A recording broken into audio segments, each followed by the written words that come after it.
I'll just stay along that topic for a moment. Having been a federal prosecutor that worked very closely with federal agencies, including the DEA, having been a wife of a DEA agent and a law enforcement officer, I have some simple questions just to follow up along that line so the American people aren't misled.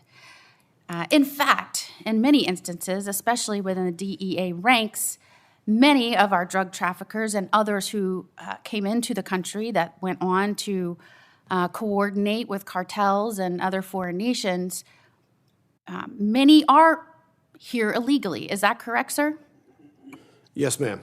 And so with an administration that comes in and takes a look at the resources it has, both financially and with manpower, and decides to shift responsibilities, where if you were to encounter someone that was trafficking drugs within the United States, would this administration now say that person needs to be deported?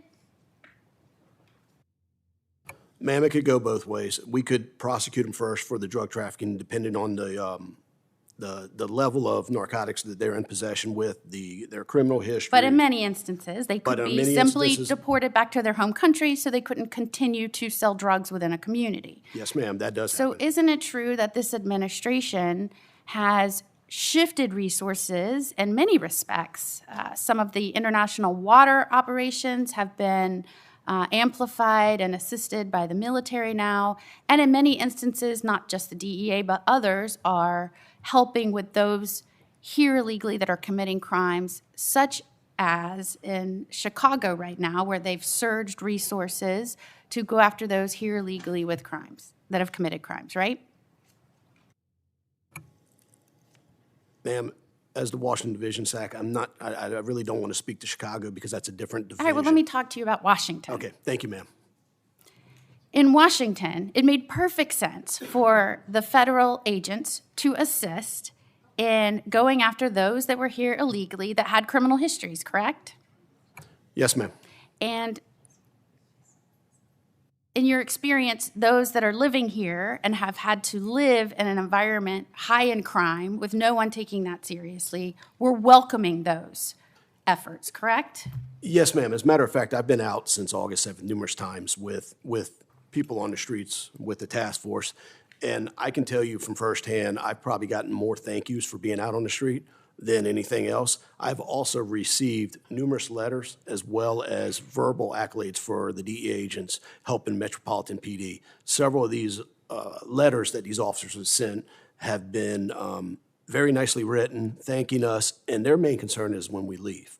But as I've said, we've always been partnered with Metro PD, and we'll never leave let me start, and I meant to start this way, and I just wanted to make sure that everybody understood that shifting resources when you have an administration that's coming in and wanting to prioritize and get back to mission of protecting communities, that is something that is done repeatedly as administrations change and priorities change, and there could very well be a lot of crossover in those missions, correct?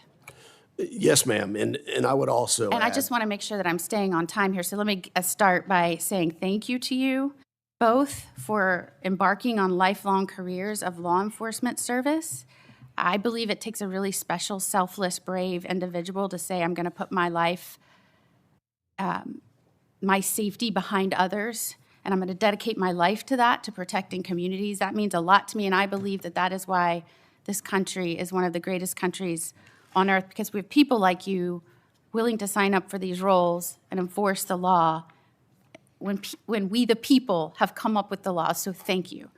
One of the things that I've been repeatedly upset with recently is the villainization of law enforcement. In fact, just today, as federal agencies were in Chicago trying to arrest people that had committed crimes that were here illegally, the governor of Illinois said that those federal agents were waging war on his people.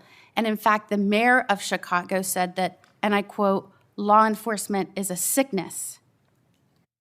When all these people that have signed up for these jobs are trying to do is protect others.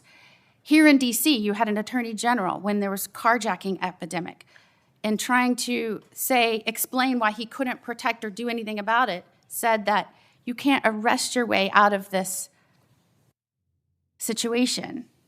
Do you believe that you can protect a community, Mr. Marquetos, by arresting violent criminals and those to seek to do others harm? Senator, thank you for that question. Absolutely. No question about it. And do you believe that the rhetoric that has been put forth by so many Democratic leaders around this nation is having an effect on the morale and the job of those like Mr. Gomez and other law enforcement officials around the country? Senator, the beauty of the U.S. Marshal Service is that we are a non-political organization. We are career law enforcement officials that want to make a difference and safeguard our communities. And do you believe that they will press on and protect the American people despite all of these statements that I would say incite violence against law enforcement? Again, Senator, I think with the U.S. Marshal Service uniquely placed in government, with our primary responsibility being the protection of our federal judiciary, the U.S. Marshal Service stands side by side with our state, federal, local law enforcement partners to make a difference and make an impact on violent crime. Thank you. Senator Whitehouse?